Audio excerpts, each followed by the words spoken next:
Over 1,300 years ago, in a sacred temple in a small town called Sirgali in Tamil Nadu, Shivapada Rudhya brought his young son, Thirunyana Sambandha, who was just 3 years old at that time, to the temple and for a brief moment left him alone.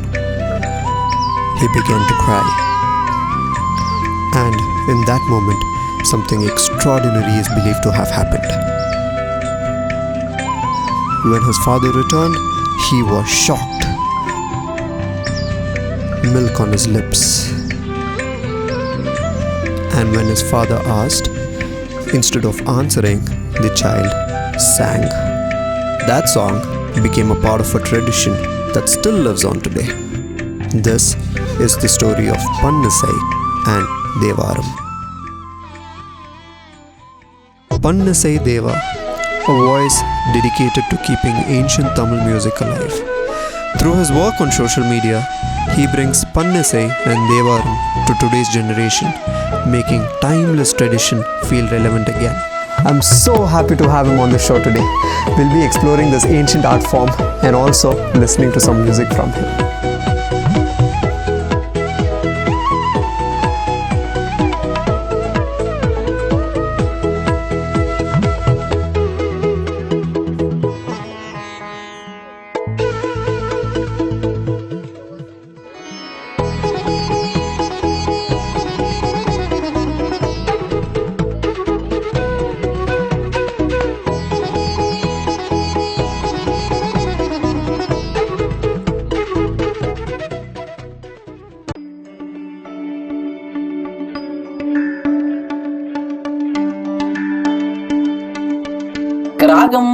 ராகம் வேற பண்ணு வேற கிடையாது. ஒரு 1500 வருஷம் இது பண்ணா இருந்தது. அந்த காலகட்டத்துல அதை இப்ப ராகமா மாத்திட்டாங்க, பேர் மாத்தி. இப்போ ஒரு 1500 வருஷம் முன்னாடி இப்ப கம்பீர நாட்டிய ராகம் சொன்னா எனக்கு தெரியும், இப்ப மாயாமாலகுடன் தெரியும். இது ஒரு 1500 வருஷம் முன்னாடி தமிழ் பண்ணா இருந்துச்சு. நட்டப்பாடை பண், இந்தலப்பண் அப்படின்னு தமிழ்ல இருந்துச்சு அந்த பண்ணுடைய பெயர். அப்படிதான் அந்த இப்ப கம்பீர நாட்டைனா அந்த காலகட்டத்துல அதுக்கு பேர் வந்து நட்டப்பாடை பண். இப்ப மாயாமாலகுடன்னா அந்த காலகட்டத்துல அது இந்தலப்பன் பேர்.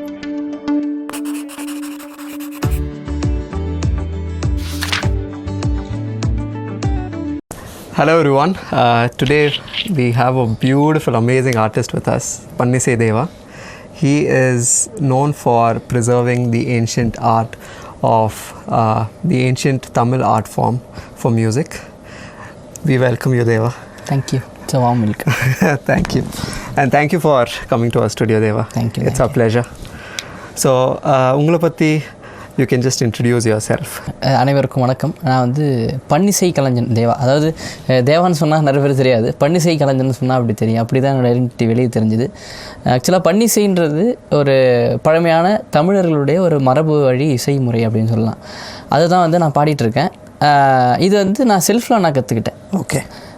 அது செல்ஃபில் நான் எப்படி கற்றுக்கிறேன்னா, இப்போ இந்த காலகட்டத்தில் மியூசிக் வந்து கற்றுக்காமலாம் யாராலையும் பாட முடியாது. ஆமாம். கற்றுக்காமல் நம்ம ஞானம் பெற்று வர்றது நம்ம யாரோ வந்து நாயன் மரம் நம்ம யாரும் அப்படிலாம் கிடையாது. ஸோ நான் வந்து ஃப்ளூட் கற்றுக்கிட்டேன் ஸ்கூல் டேஸில்.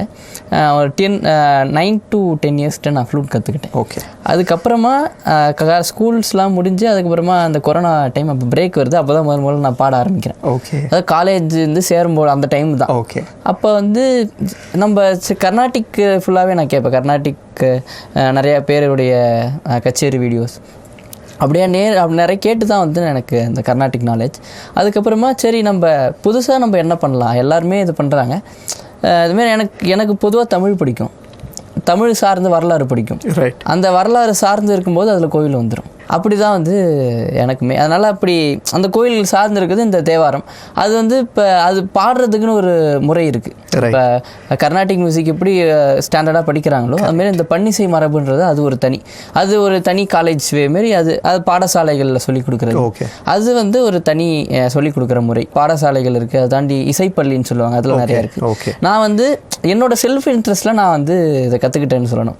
நிறைய அதேமாதிரி யூடியூப் இந்த காலகட்டத்தில் ஃபோன்ல எல்லாம் இருக்குது. அப்படி நிறைய பேர் தேவாரம் பாடுறது கேட்டு, முக்கியமாக தருமபுரம் சாமிநாதனையோட நிறைய கச்சேரி வீடியோ கேட்டு கற்றுக்கிட்டேன். அதை தாண்டி நிறைய ஓதுவார்கள் பாடுறது நிறைய நேரில் கேட்டிருக்கேன்.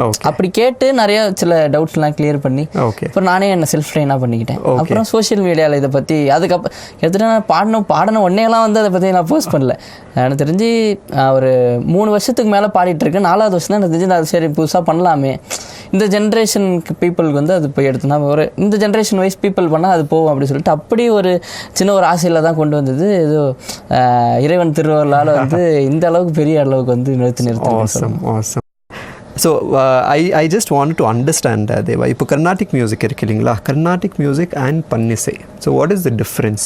கர்நாடிக் மியூசிக் பொறுத்த வரைக்கும் எப்படின்னா, தியாகராஜ சுவாமியோட ஹிஸ்ட்ரி படி அவங்க பார்த்தோன்னா அவங்க அம்மா வந்து தேவாரம் பாடி அவர் அது கேட்டு நிறைய இன்ஸ்பயர் ஆகி தான் அவர் நிறையா தெலுங்கு கீர்த்தனையாக இருக்கட்டும் அதுலேருந்து நிறைய கீர்த்தனை கம்போஸ் பண்ணதாக சொல்லுவாங்க. ஓகே. அது மாதிரி எப்படி கர்நாடக இசை மூவர்களும் தமிழ் இசை மூவர் இருக்காங்க. ஓகே. அவங்க வந்து சீர்காழி எப்படின்னா முத்துத்தாண்டவர், மாரிமுத்தா பிள்ளை, அருணாச்சல கவிரை அப்படின்னு சொல்லிட்டு இவங்க தமிழ் இசை மூவர். இவங்களை பற்றி வெளியே நிறைய தெரியாது. அந்த ஒரு 500 to 600 இயர்ஸில் இந்த மியூசிக்கை பற்றின நிறைய கான்ட்ரவர்சி சரியாக இருக்குது. அது மறைக்கப்பட்ட நிறையா விஷயங்கள் இருக்குது. அது அந்த ஆய்வு நூல்கள் கருணாமிர்த சாகரம், அப்புறம் என்றும் தமிழ் இசை, அதுமாரி நிறைய ஆய்வு நூல்களில் இதை பற்றி ஒரு சில இது வந்து இருக்கும். ஆனால் ஃபுல்லாக வந்து நம்மளால் இது பண்ண முடியல. பன்னிசை வந்து நம்ம எப்படி 2000 வருஷம் சொல்லணும்னா 2000 வருஷத்துக்கு முன்னாடி காரைக்கால் அம்மையார் வந்து இந்த பன்முறையில் பாடுறத சொல்லப்போ நட்டப்பாடை அப்படின்ற முதல்ல ஒன்று பாடுறாங்க. அதுக்கப்புறமா அவங்கள பின்தொடர்ந்து அவங்க கிட்டத்தட்ட 4-5ஆம் நூற்றாண்டு கிட்ட சொல்கிறாங்க. அதுக்கப்புறம் தான் தேவாரம் பாடி மூவரே வராங்க. திருஞான சம்பந்தர், திருநாவுக்கரசர், சுந்தரர் 3 பேர் அதுக்கப்புறம் தான் வராங்க. கிட்டத்தட்ட 7th 8th செஞ்சுரி. திருஞான சம்பந்தரும் திருநாவுக்கரும் சமகாலம். அவங்க வந்து 7th 8th செஞ்சுரி. அதுக்கப்புறமா சுந்தரர் 9th செஞ்சுரி. அவங்க வந்து இந்த பன்னிசை மரபுன்னு சொல்லக்கூடிய இந்த தமிழ் இசை மரபுன்னு சொல்லுவாங்க. அந்த பன்னிசையில் வந்து அவங்க பதியங்கள் பாடுறாங்க. அவங்க தான் வந்து இந்த பன்னிசை வந்து வளர்க்குறாங்க. ஏன்னா நம்ம தமிழில் வந்து நிறைய இசை நூல்கள் இப்போ இலக்கண நூல்கள் 50 சிலப்பதிகாரம், தொல்காப்பியம், அப்புறம் சீவக சிந்தாமணி, அதுமாரி அந்த இலக்கியங்கள் பற்றி நிறையா நூல்கள் இருக்குது. இலக்கணங்களை பற்றி நிறையா நூல்கள் இருக்குது. ஆனால் இசையை பற்றி நூல்கள் ரொம்ப கம்மி. நிறையா வந்து இந்த அதான் அந்த கான்ட்ரவர்சியில் நிறையா அழிஞ்சு போயிருக்கலாம். அதை தாண்டி நேச்சுரல் டிசாஸ்டரால் அழிஞ்சு போயிருக்கலாம். குமரி கண்டத்தில் வந்து அந்த நூலகம் அழிஞ்சு போயிடுச்சுன்னு சொல்கிறாங்க. அப்படி இப்போ வந்து பார்த்திங்கன்னா இசை வரை அந்த நூலுமே கிடையாது. தேவாரம் மட்டும்தான் இல்லை. அப்படிங்களா? தேவாரத்தை ஏன்னா பன்முறையில் இருக்க எந்த நூல்னா, ஓகே, ஏன்னா தேவாரம் முழுக்க அந்த பன்முறையில் வகுக்கப்பட்ட நூல். இப்போ அந்த நட்டப்பாடை இருக்குன்னா அந்த நட்டப்பாடையில் இந்த பதிகத்தை பாடணும். ஓகே.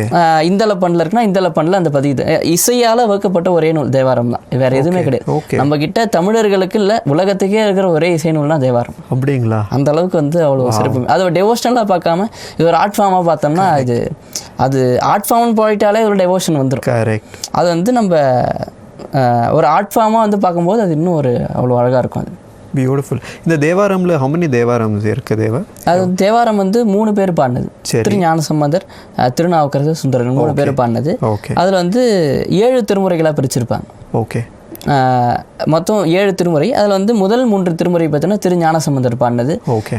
அவர் வந்து 300 சொச்சம் பதிகம் பாடிருப்பார். ஓகே. திருநாவுக்கரசர் 5 4 5 6 இது 3 திருநாவுக்கரசர் பாடினா அவர் 300 சொச்சு பதிகம் பாட்டிருக்கார். ஓகே. அப்புறம் வந்து இது சுந்தரர் 100 பதிகம் 7ஆம் திருமுறை 100 பதிகம். கிட்டத்தட்ட 16,000 பாடல்களுக்கு மேலே இந்த தேவாரத்தில் இருக்கு. நம்ம எல்லாருக்கும் தெரிஞ்சது தோடை செவியன், கூட்டுராயனவாறு, பித்தாபெரி இது 3 மட்டும் தான் தேவாரம் படிச்சுட்டு இருப்போம். இதை தாண்டி 16,000 பாடல்களுக்கு மேலே தேவாரத்தில் இருக்கு. ஸோ இதெல்லாம் வந்து how did they preserve it தேவா? அவ்வளோ 200 2000 இன்னொரு ஸ்பெஷல் என்னன்னா, இப்போ நம்ம கர்நாடிக் மியூசிக் பொறுத்த வரைக்கும் அதில் நோட்டேஷன்ஸ் இருக்கும். ஆமாம், கரெக்ட். இப்போ வந்து சரி காமா நோட்டேஷன்ஸ் இருக்கு. இப்போ எப்படி ஸ்வரஜதி அப்படி வந்து இப்போ கீர்த்தனையாக இருக்கட்டும், ஆடிக்கொண்ட கீர்த்தனை இருக்குன்னா கரெக்ட். சானித ப மகம பதனித பம சனித பமகரி அந்த ஸ்வரம் இருக்கு.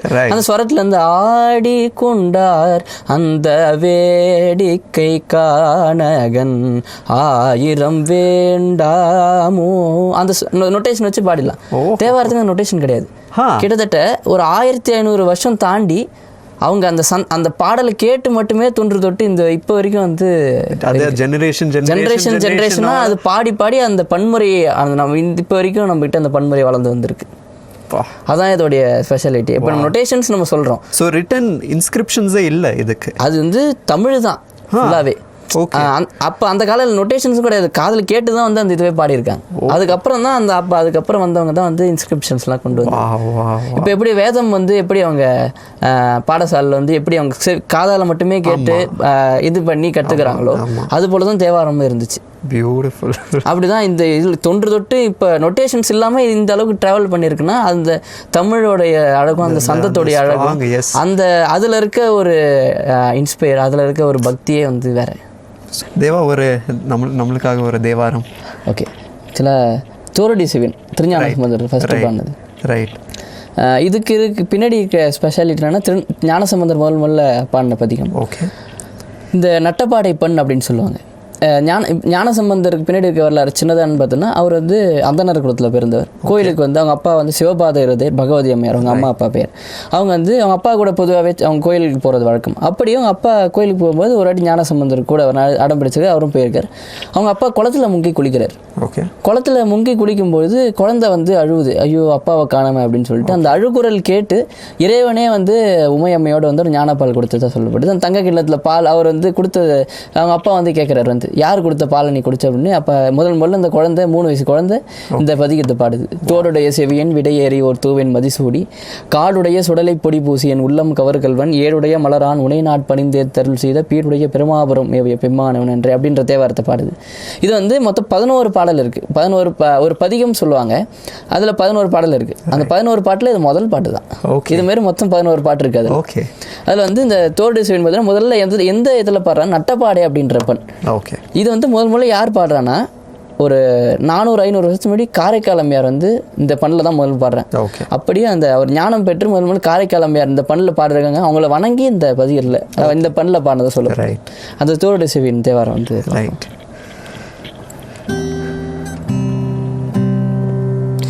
தோடுடைய செவியன் தோடுடைய செவியன் விடையேறியோர் தூவென் மதிசூடி, தோடுடைய செவியன் விடையேறியோர் தூவென் மதிசூடி, காடுடைய சுடலை பொடி பூசியன் உள்ளம் கவர்கள்வன், ஏடுடைய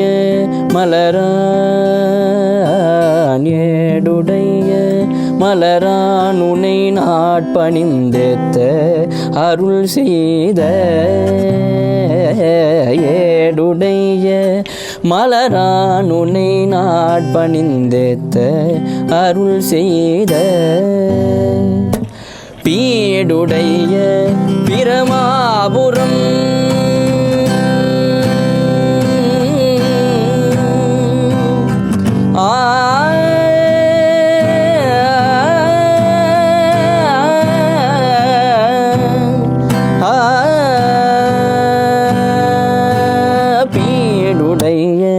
பிரமாபுரம் மேவிய பெம்மானிவனன்றே,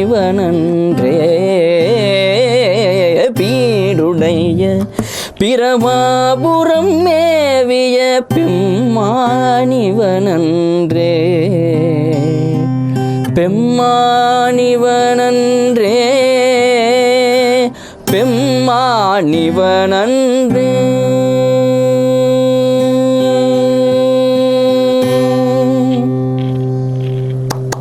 Wow, beautiful. Thank you. It's beautiful.